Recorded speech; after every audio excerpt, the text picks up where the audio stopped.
Okay, so with Joe Biden pulling out of Afghanistan, there have been many different opinions circulating the matter. Many politicians, media personalities, the general population have had anything and everything to say about this move. And the latest that I have seen is Mr. Lindsey Graham. Take a look at what he had to say. If we leave one American behind, if we don't get all those Afghans who stepped up to the plate to help us out, then Joe Biden, in my view, has committed a high crime and misdemeanor under the Constitution and should be impeached.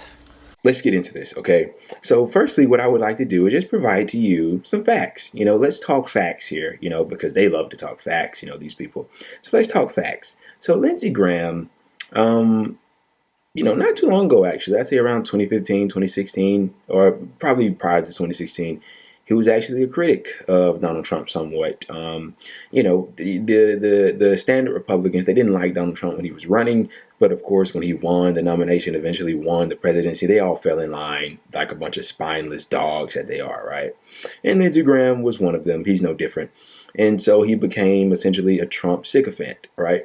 So let's talk about his former dear leader, or his dear leader that was a former president. Let's go a little bit into Donald Trump's track record. We're not going to go too far because we'll be here all day. But let me give you a little facts about Donald Trump, since apparently what Joe Biden is doing right now in regards to his pulling out of Afghanistan and how he's handling it, since he's committing high crimes and misdemeanors. Let's see what Donald Trump did while he was in office. And this is no defense of Joe Biden of any sort. If you want to take it as that, you can do so. There's no way I can stop you from doing that. I'm just providing to you some facts, okay?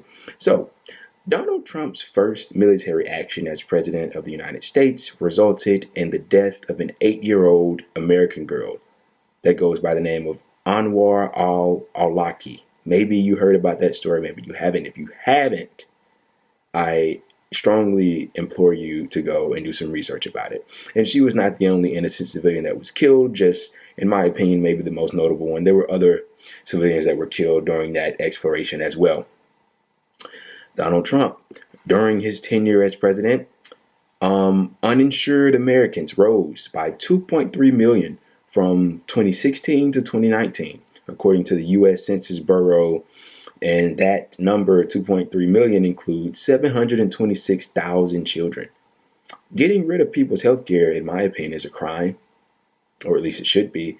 And that number, 2.3 million, that's just according to the U.S. Census Bureau. I've seen other numbers that were much higher, numbers that say 7 million, 15 million. And these are pre-COVID numbers, by the way.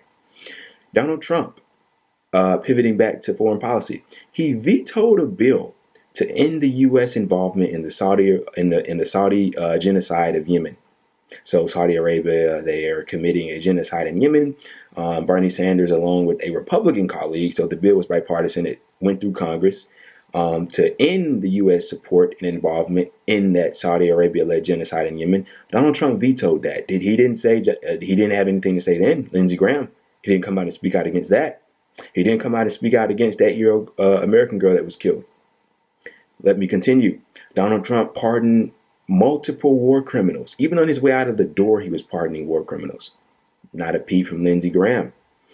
Now that I've given you just a tad bit of the criminalities that Donald Trump committed, let me pivot to Mr. Lindsey Graham himself and just debunk this false credibility that he has to accuse anyone of doing anything wrong. Now, anybody and everybody can make criticisms. Of course, there are criticisms of Joe Biden's pulling out of Afghanistan. But as I give you this information about Lindsey Graham, you'll see just how faux his false caring about these Afghan refugees really are.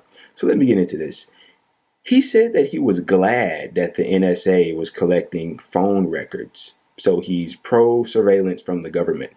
He's against habeas corpus. So he's anti-Sixth Amendment. He's pro-torture. What people such as him and others, in the high-minded political spectrum refer to as enhanced interrogation. He said, and I quote, and this is grand because, we just saw that video of him talking about if any Afghan is left behind, Joe Biden should be impeached. He said this, Lindsey Graham, and I quote, "If a child is born in America from an illegal immigrant, that child is also illegal." Let me continue. He voted against the ACA, Obamacare, and evidence shows us that, or reports say that if the Obamacare was successfully repealed by Donald Trump and they completely got rid of it, over 20 million Americans would have been without health care. Allow me to continue. He voted for the Iraq War. He is a well-known interventionist. He supported the invasion of Iraq. He suggested that the U.S. stay in Afghanistan permanently. Needless to say, he opposed the Afghanistan withdrawal. So, hopefully you're getting a picture of what you just saw him say in that video was just a load of bullshit, okay? So he wanted to stay in Afghanistan permanently, and he opposed the withdrawal. Allow me to continue. It's not over yet. He openly called for a military strike against Iran. And he also said that the U.S. should keep at least 10 to 15,000 troops in Iran at all times. He voted against New START. For those of you that don't know what New START is a nuclear arms reduction treaty between U.S. and Russia. So he's pro-nuclear war, which would result in the end of humanity. He supported military intervention of Libya.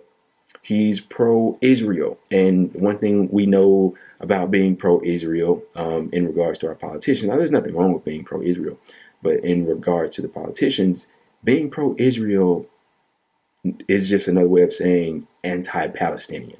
So he's that. He called for military invasion of Venezuela and to overthrow Nicolas Maduro. So he's openly calling for coups of sovereign nations. He also supports the Saudi Arabia-led genocide in Yemen. And that's just what I pulled. That's all I'm choosing to tell you. I mean, you can look this up yourself and find out even more damning information. So this character here coming out and doing this hit job, I mean, it's incredibly indicative of how just awful of a person he is and how much credibility he lacks to even make these sorts of statements. You know, he opposed the withdrawal from Afghanistan in the first place. And now he's saying if a single Afghan is left behind, if a single American is left behind, this president should be impeached. While he sat to the wayside and was completely silent on the many war crimes that Donald Trump committed during his tenure as the president of the United States of America. These people are absolutely abhorrent. They have no taste whatsoever.